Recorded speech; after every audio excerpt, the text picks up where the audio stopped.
Humans are weird, contagious behavior. The humans are a terrible influence on the ungulates. 47 Clicks spat out as he fluttered to a landing beside Quilksich. Oh, really? Quilksich asked as he adjusted his foot coverings over locomotion legs for the 5th time that day. I hadn't noticed. The Hellbat glared at him through narrow eyes. How can you not have noticed? 47 Clicks hissed out. I know for a fact that those contraptions are for keeping that surfactant off of your skin. Exoskeleton, Quilksich corrected him. And I was attempting to use sarcasm. Oh, please don't, groaned the Hellbat. I don't think I can stand any more human madness spreading to other species today. Quilksich didn't bother apologizing. Both he and his colleague were all too aware of the general rule that strongly dissuaded them from actively discouraging play between the species after work, and there was no doubt that the humans and ungulates were having a blast playing with the new toy the humans had introduced. I am going out to observe the situation, Quilksich stated grimly. Do you wish to assist me? There is no way, 47 Clicks hissed, that I'm going out there until this is over. You land-bound folk cannot understand.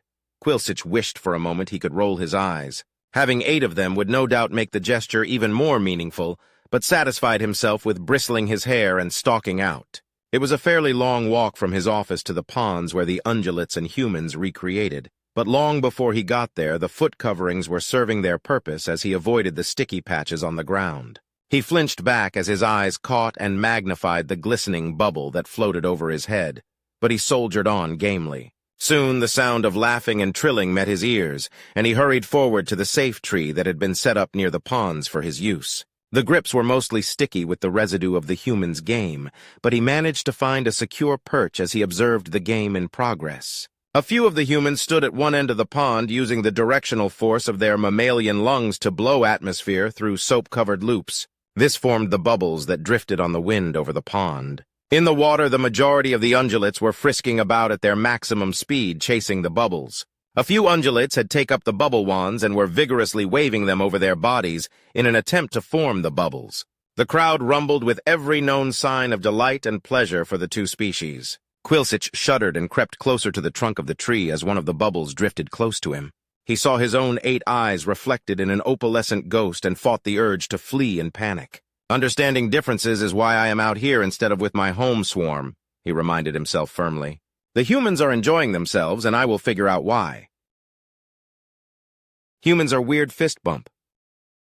I doubt the trade agreements will change much in the next 2 days, Trask said as he adjusted his perch on his human friend's shoulder.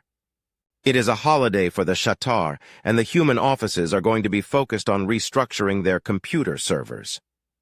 You are probably right, Damien muttered. After this short response, he went back to chewing gently on his lower lip.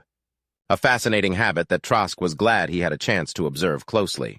It was amazing how the gleaming opalescent teeth caused no damage to the soft flesh of the lip. Trask noted another human approaching. Wilma, he thought her name was, but neither she nor Damien had lifted their directional eyes to note the other's presence. Trask assumed they would not greet each other and returned the majority of his attention to the conversation. I think it is safe to say that, Trask began, but just as Wilma passed Damien, she raised a fist. Yo, Damien said, freeing one hand from the datapad he held to slam his own fist into Wilma's. Hey, Wilma replied. The shock surged up Damien's arm and jarred Trask's body. He gripped Damien's shirt, barely remembering to not grip his claws into the soft mammalian skin beneath. Both humans continued walking without breaking their odd 2-beat stride and without once raising their eyes to each other. Trask flicked his attention back and forth between them in shock. That couldn't have been a display of anger or any other passion. Damien's pulse, so clearly visible on the flesh of the neck beside Trask, hadn't even changed its pace. How each human had even been aware of each other in the noisy passageway was a mystery. Their binocular vision was notoriously narrow. Trask! Damien called out, waving his hand for attention. What do you think? What was that? Trask demanded. I said, Damien replied. So do you want to go to the deep forest with me? No! I mean, yes, Trask began. I would love to go to the forest, but what was that? Trask waved in the direction of Wilma's departing back. That? Damien asked with a frown, slowing to a stop. Your fists! Trask clarified, mimicking the action with his 2 primary manipulators. The fist bump? Damien asked, ruckling his eyebrows.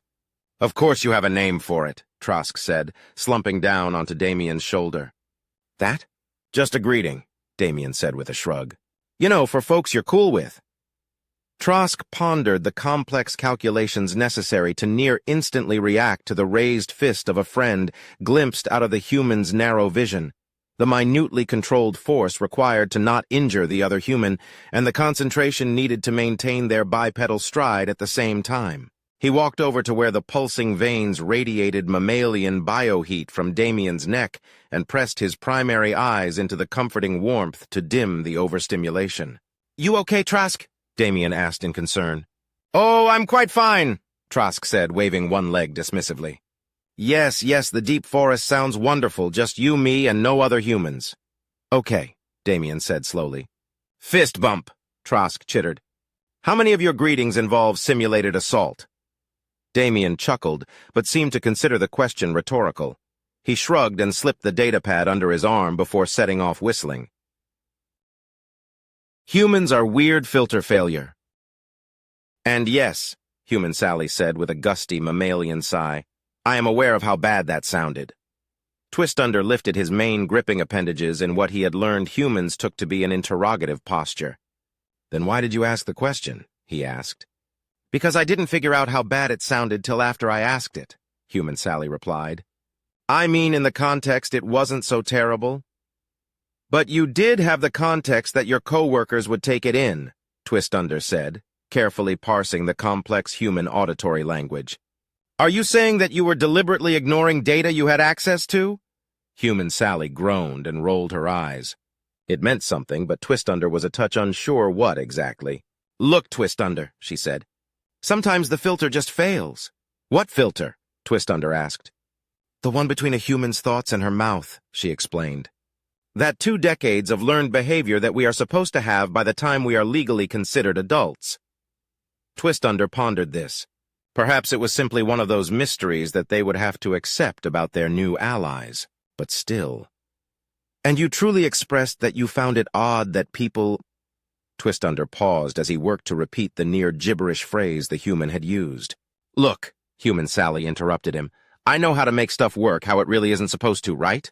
Jury-rigging, we call it. One of humanity's most useful skill sets, Twistunder replied. And it's most terrifying, he thought privately. Though the thought that a fully adult, non-neuro-compromised human couldn't control what they said was perhaps a close second. So, in that context, my statement made sense, Human Sally said, nodding her head. If I know a different way to do something with the tools at hand, I don't see why it would disturb someone I am benefiting by doing that.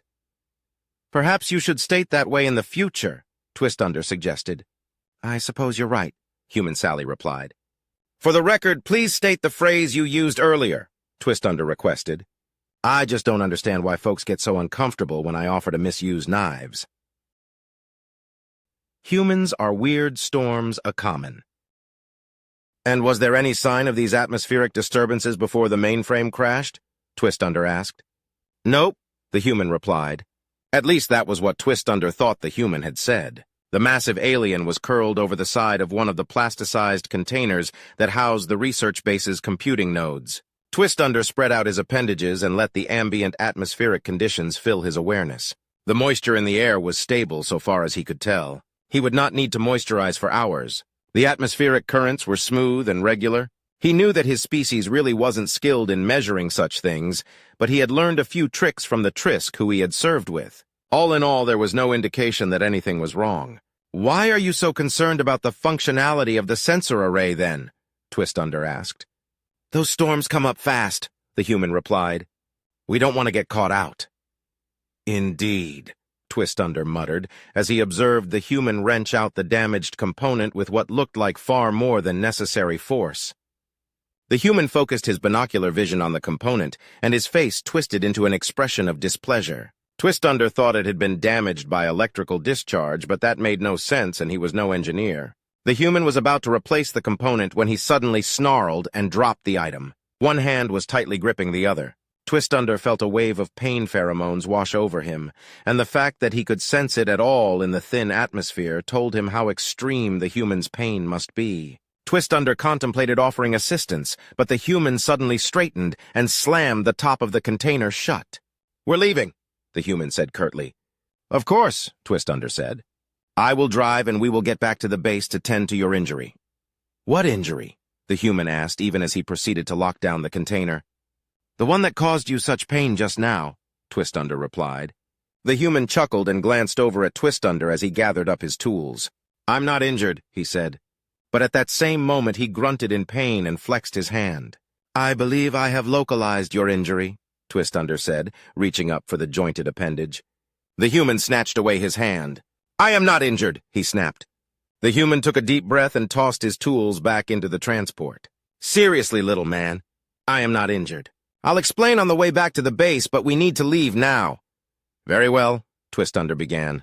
The human bent down and scooped him up before tossing him into the travel couch and leaping into the control couch. Twist-Under took a moment to secure his safety restraints as the human initiated the engines and headed towards the base at maximum acceleration. Why are we returning to base at an unsafe velocity? Twist-Under demanded. There's a storm coming, the human said in a low tone, flexing his hand. Twist-Under pondered this for a moment. Pardon me, he said, but I believe the reason that we came out here was because the predictive system for storms was non-functional. I don't need that fancy computer to tell me a storm's coming when it's this close, the human said. My hand starts acting up. That was that pain you noticed. Your hand experiences pain when a storm happens? Twist-Under asked in confusion. Hurts like mad for a bit, the human said. But it passes. Twist-Under couldn't think of a response, and after a moment the human grinned at him. It's a cartilage and bone thing, the human said. And here it comes. Twist-Under was vaguely aware that the human had just accelerated the transport past the suggested limits, but he was focused on the western sky, where the light of the sun was being blotted out by a sparking mass of chaos. Storms a comin', the human commented grimly.